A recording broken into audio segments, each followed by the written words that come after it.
As of today, not when this is uploaded, Pokemon Shining Pearl and Brilliant Diamond have been released, and I've been given the pleasure of playing it. Pokemon Platinum was the first game of its kind I ever played, and now, 6 years later, well, this is close enough. I'll be releasing this type of edited video series for this game as I play through it. And don't worry, it'll come out much more often than my other content. Anyways, let's get started. But first, we have to meet the professor. And make our own character. Not much to choose from, but I went with the light skin and dark hair. Appropriate name. Creative rival name.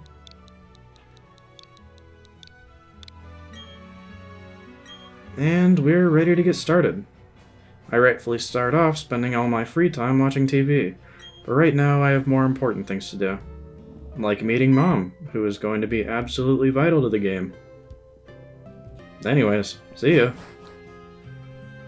Now I get to meet my only friend, Roy.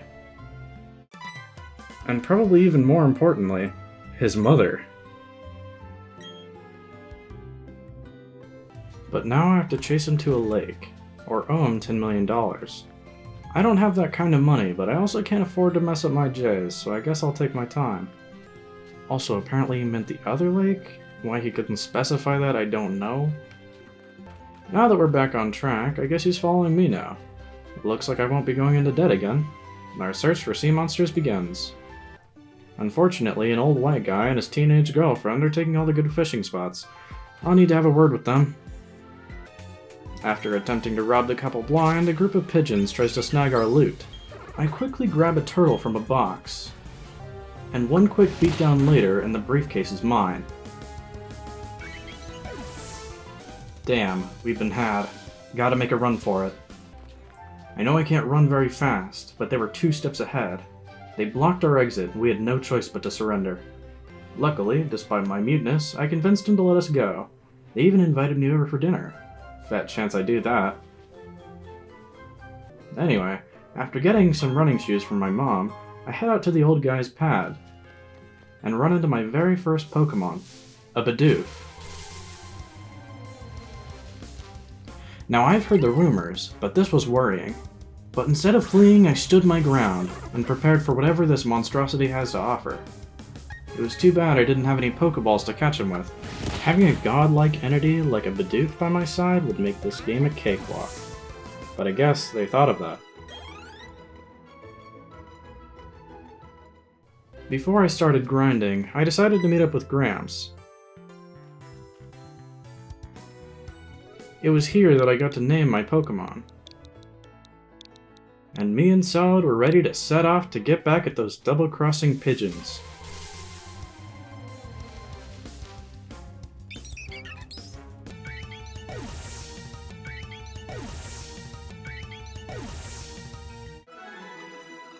I went back home to tell Mom that I'll never see her again, when an unexpected guest came to see me.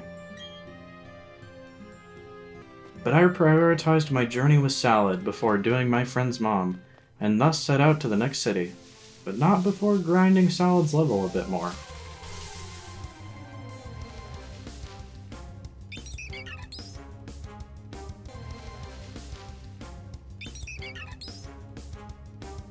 And buying a few Pokeballs.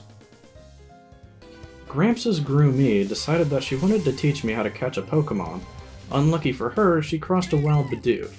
I knew this battle would only end in blood and tears, so I decided to move on without her. My 11-year-old eyes wouldn't be able to handle something like that.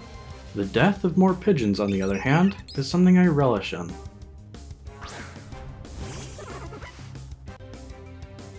Since Starlies are strong against grass-type moves, the only attack that causes damage is Tackle, and the slow process of whittling down their health combined with the staggering number of them in the starting route makes killing them really annoying.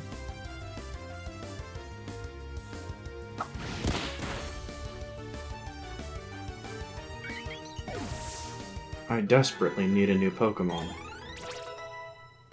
And it wasn't long before I found one. Finally, a Bidoof. It's weak against both normal and grass-type moves, which means that getting its health low enough to catch would be no problem. That is, if it had enough health to withstand attacks.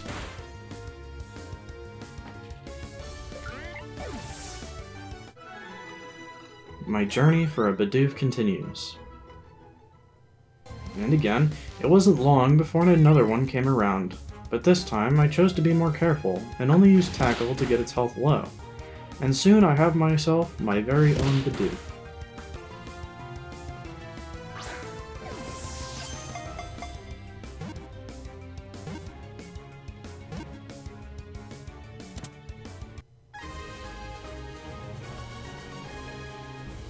Of course, I aptly named him what I thought he would be to me. Now that Hero joined my party, I was ready to move on to the new city. On the way, I beat up a kid. And another. And another. And after the end of the route, I found a new Pokemon. A Shinx. And I wanted it.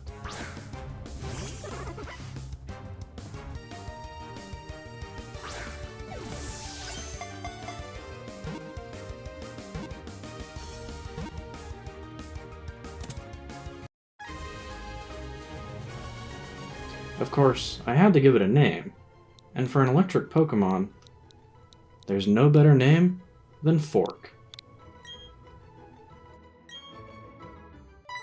By the time I arrived in the city, this girl came up just to criticize me. I had just assumed she was dead, and yet here she is again, talking my ears off. I stopped listening after she said something about a school, and decided to go off on my own again. I found another Shinx, and decided to catch this one too because of its ability. And since I couldn't name this one Fork, I went for the next best thing. After a bit of level grinding, I took a wrong turn and ended up at a training school where I came face to face with Roy again. I tried to tell him about his mom's advances, but he ran off before I could say anything. I wanted to look around, but remembered I'm not allowed within 10 miles of a school, so I left quickly before anyone saw me. I found myself face to face with a shady salesman that told me that if I can find 3 clowns, he'd give me a nice watch.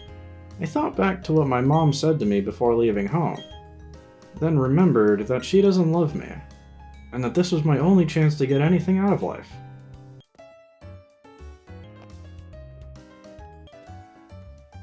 Anyway, 3 clowns later, and I get my watch, to which I waste no time wasting time on it. Then I decided to skip town, hoping no one just saw me staring at my wrist for 5 minutes straight. And once again, I run into Roy, who can't seem to go anywhere without me closely behind him the whole time. The jig is up when he shows his true colors and jumps me. Unprepared and recovering, my pants are down for this fight. Despite him only having 2 Pokemon to my 4, I know all too well how annoying these pigeons are. And I know that he can counter Salad with the monkey he stole from Gramps a while back, so I have my guard up.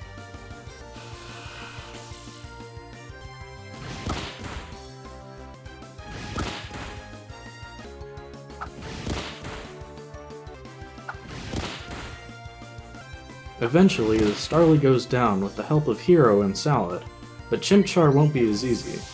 I won't be able to use Salad for the rest of the fight because he's weak against fire. So instead, I swap to Knife. I don't have any Pokemon strong against fire types, but Knife and Fork were the only elemental Pokemon I had. But, as soon as I saw the difference in level, I knew I wouldn't be able to beat him with Knife alone.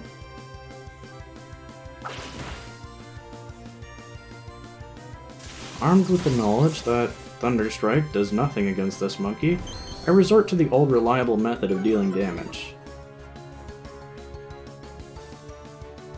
Until I learn that it does nothing too.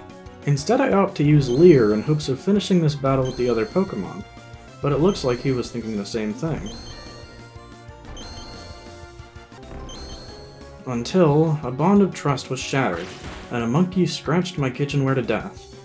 But Knife's job was done. Now that Chimchar's defense was lowered to what I assumed to be 0, it was Fork's turn.